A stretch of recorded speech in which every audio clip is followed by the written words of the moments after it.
tanang parte sa atong probinsya. No? Sa imong assessment, sir, sa inyong programa, do you still need improvement sa inyong pagpanghatag og programa or mga serbisyo niining mga kabus? Okay, continuing man ang pag-usog sa magnaminaw karon. Ako lay ka istorya ninyo nga ang pagpaningkamot sa matag usa mo ay unang ang panginahanglanon. Di man mo permanente nga ang tao kabos.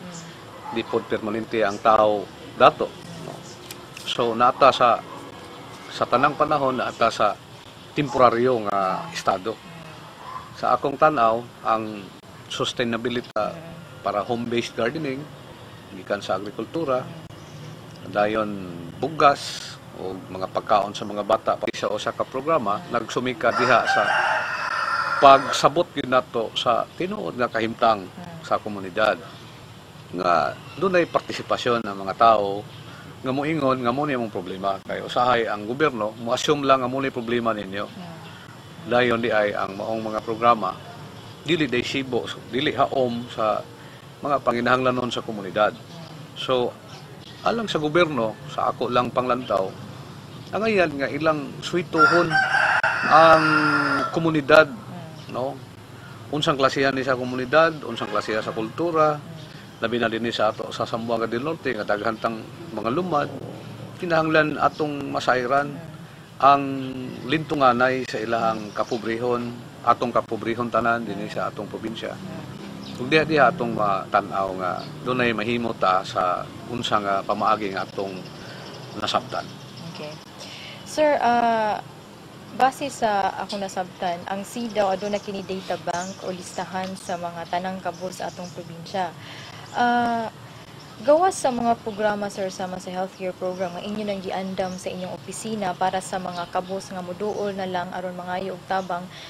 Unsa pa kayo ang mga serbisyo nga inyong gihatag katong sa mga kabos nga dili man gani maka-afford og anhi sa syudad aron mangayo aning mga serbisyo ha. Doon na ba kamoy mga monthly or quarterly visits sa mga barangay o sa mga lungsod? Sa akong nagkaingon ng SIDAW, kutay mo ni siya, gikan sa probinsya, padong sa mga ahensya, gikan sa mga ahensya, padong sa mga tao. Doon na may sa healthcare side o sa basic services, namin gitawag og mission-based nga mga aktibidad. So, matuta og mga lagyo nga mga dapit. Sama rin gitawag na mong TLC, no? Tabang ni lando sa komunidad. O sa English pala, tender loving care. No? Matuta dito, dalo na to ang tanang natad sa serbisyo sa probinsya. Sama sa medical dental, no? Pagpanghatag og mga seedling sa para home-based gardening, gikan sa agrikultura, dayon bugas o mga pagkaon sa mga bata para sa nutrition, gikan sa PSWD o sa nutrition o tanan nga mga gikinahanglan sa mga tao anang kanang mao nga specific nga mga dapit. So sa di pa puta mo ato dito ato pong hibawon kung unsa poy lagi kinahanglan. Mao na nga quarterly na in fact og ang panginahanglanon moabot gyud amo ginangadtoon labi nagdunay mga epidemya. Okay. So, sir, kanang unsa-unsang imo ang ikastorya kabahin ato mga tao nga ganahan mo magpa-identify or ganahan nga mamiyembro ni ining Barangay Indigent Beneficiaries Organization nga inyong gimugna. Unsa man kay ila ang buhaton, sir, aron sila mahimong lehitimo nga miyembro o makabenepisyo ni ining mga serbisyo? As my last question for this interview. Kining una lugar undangon nila og paminaw ng impresyon sa politika. Kay bisag kabo sila kaayo niya badlongon silang leader nga ayaw diha kay na politika. Di na sila magpamembro bisan og identified sila nga mga kabos. So number one mo na yung una nilang buhaton kay qualified ang tanang naa sa barangay na to nga giila na tong kabos. Apan magdumili lang tungod kay gibahiran og politika sa atong mga kaatbang no, sa politika. Kay lagi politiko man ini ang mga naglingkod sa gobyerno.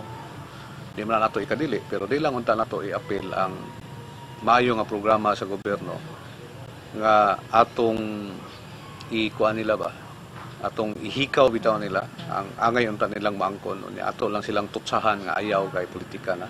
So na may mga barangay organizers or matag barangay din sa Oo, atong natay mga community organizers. Kaya ang CDAW is composed of daghan nga mga components.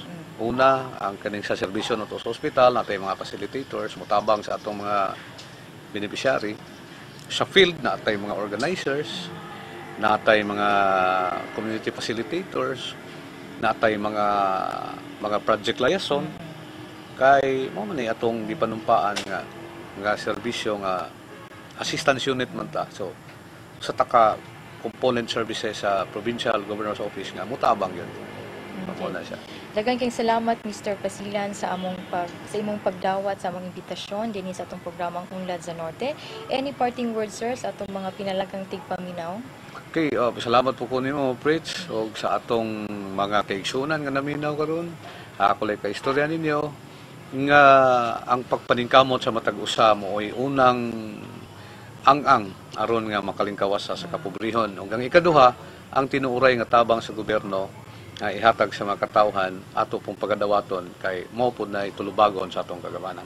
Salamat og mayong adlaw sa tanan. Okay.